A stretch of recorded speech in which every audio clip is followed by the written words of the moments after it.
What's up? What's up? Good morning. We're back. As you see, we talking about Coach Prime this morning. He said, I look good and I feel good. And if you're offended by my confidence, oh well. He's going to say what he wants in 2024. And he's going to feel what he say and say what he feel. Check this out. Coach Prime came into college football at Jackson State, did his thing, right? We all know that. Cool. Starts to set the college football world on fire from an HBCU. And they doing it their way, as they should. He's doing it his way, as he should. And then, boom, he takes off, leaves to Colorado. He's doing the exact same thing. Talking that talk, and through the first 3 games, walking that walk. And then it slowed down a little bit. Then it slowed down a lot of bit. And then it just seemed like it fell off the tracks, right? But while they were up, the team was talking. Coach Prime was talking. He was saying what he wanted to. And I don't even know. And I still, matter of fact, I do know.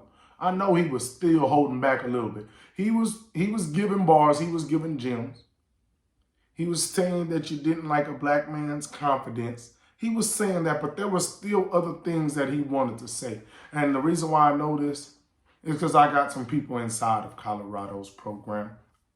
I know some of the players through my associates. I know guys that work within that program. And there were a lot of things said about Coach Prime from other coaches, from the fans, from analysts, from talking heads, and he held back. For instance, example, remember when Nick Saban brought up Travis Hunter at Jackson State saying that he got $1 million and he didn't like NIL, and Coach Prime responded and actually brought in a reporter/writer, and they did their thing. And he talked about, hey, I'm about to air this out since you want to go there, Saban. And then he actually pushed it to the side. He's like, no, you know what? I'm not going to go there. I respect Nick. He's the GOAT. We do commercials together on Aflac. And he let it slide. There are a lot of things said about him throughout the time they were winning. And then when they first lost, what did Dan Lanning do? Oh, he started talking. Oh, this isn't Hollywood and clicks and all that, and we're here for substance. Deion kept his chin high, chest out, kept working. Kept playing. Well, he says this year, he's about to go in. And I believe him. He's going to have a better team. The team's going to have more expectation. They got better coaches. The players were still young. Most of their superstars are back. Most of their stars are back. They got a new O-line. They got a new D-line. They got the #1 lineman in the nation coming out of high school. The only thing I'm going to say is you'll end up in the same position if you don't win. Anybody will listen to a winner. If you're winning, they'll listen to you say you can do 10 backflips off one jump. If you're winning, they'll listen to you say you can run a 1 flat 40. If you're winning, they'll listen to you tell your stories about walking uphill 10 miles to school, and then when you walked home, you walk back up another hill 20 miles back home. But when you're losing, nobody care about nothing. Nobody want to hear an excuse. Nobody want to hear, why it's not going right. Nobody wants to hear we're hurt. And that's what's going to make the biggest difference. I think Coach Prime is like, we're going to win this year. And when we win, y'all thought I was talking last year. I'm about to tell y'all something. And y'all ain't going to like it. And when we win, we're going to rub it in your face. And when we win, we're going to try and run that score. I feel that's what's coming. I feel Coach Prime feels slighted. I feel Coach Prime has never felt this feeling of pretty much embarrassment before. He was that guy in football. He was that guy in baseball. He did good when he was on NFL Network. He did the commentating route. Everything's been on Coach Prime to do his thing. Deion was Deion. He was prime time. He was Neon Deion. He hit SNL. He did everything he needed to do, but that was pretty much because he was doing it. Now the biggest challenge is, which he did it at JSU, but this is a higher level, is getting these guys to all buy in at this level and for not only him to be great, but for them, CU, to be great. And that's the difference. Deion, I think he can be a very good coach. Shedeur is a very good quarterback. Travis Hunter is a very good athlete, wide receiver, DB. He could do returns if he wanted to. But the thing is, they're all good individually. They got to figure out, how do I go from being good individually to good as an offense, to good as a defense, to good as a team? How does Deion get the coaching staff to coach at a high level, hold these kids at a high level? It sounds good to say you're going to do what you want, say what you feel, but if you're not winning, nobody cares. And everybody's going to laugh at you. Think about it. When you were winning, you were doing every interview, having a good time. ESPN, FS1, every podcast. When you're losing, those same people, those same podcasts are like, hey, I don't know if Deion should, be doing all that talking. And y'all loved him when he was up and y'all wanted the clicks, y'all wanted the views, y'all wanted to go viral with Deion. But when he didn't, well, I don't know, he should be, y'all were calling him to ask him to talk. Y'all literally were having him, if you felt he shouldn't be talking, why you having him on his podcast, on your podcast? Oh, because you were doing it in your own selfish way. Then Deion gonna talk regardless. But if you want to talk like you say, and say what you want, and feel what you say, and say what you feel, and all that, you gotta win. And he's got a lot of guys in the portal. His high school class, small, but very good and talented guys. Coaching changes. So you done change coaches. You done change offensive lines. You done got better defensive linemen. You got 50 wide receivers that are all high-level, highly recruited high school guys. So you got things you need. Now you need the coaching. Now you need the discipline. Now them boys got to stop getting so many penalties.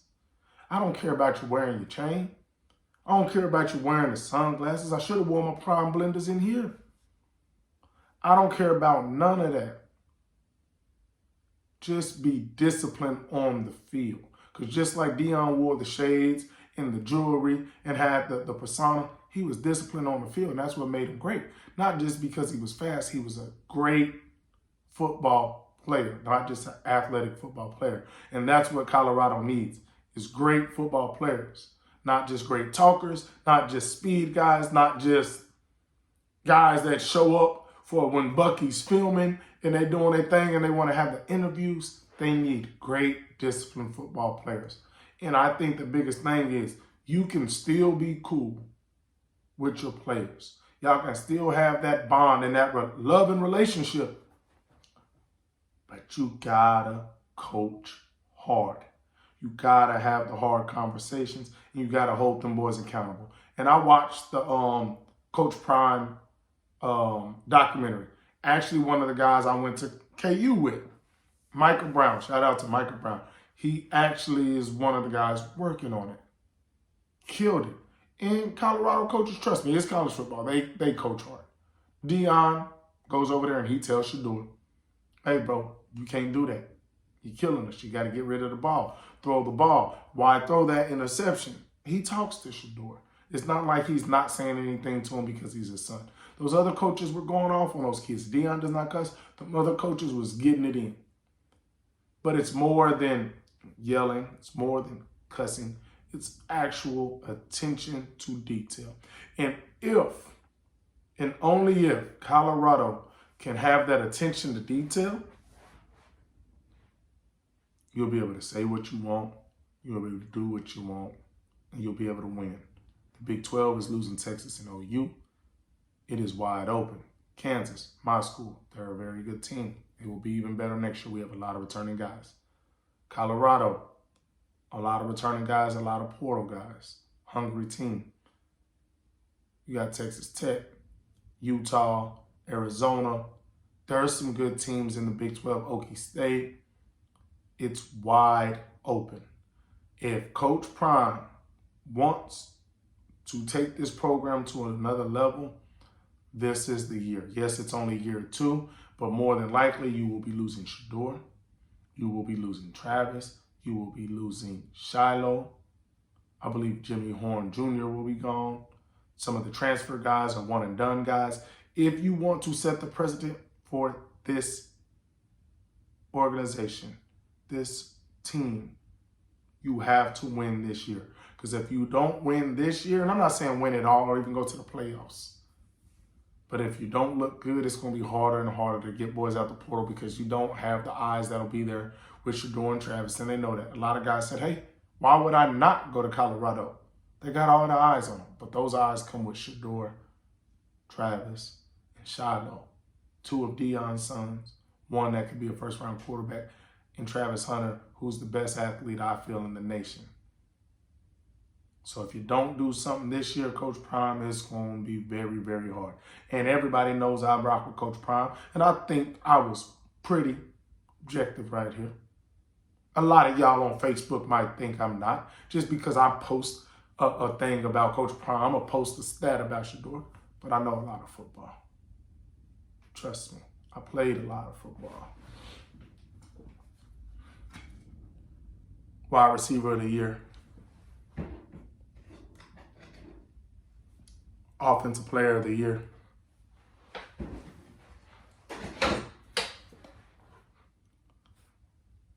Unselfish player of the year. You know how I got that? That's because I went both ways as a true freshman at 157 pounds, started corner, receiver, kick return, punt return. So I know what I'm talking about. So when I get on here, don't think this is Facebook. Facebook is fun and games. When I talk on here, I'm talking that talk. So yeah, y'all make sure y'all subscribe, make sure y'all like, man, y'all do all that, and we gonna keep talking. We getting off of Facebook, just posting, because I'm gonna do that all day. But we live and direct now, man. Y'all have a good one.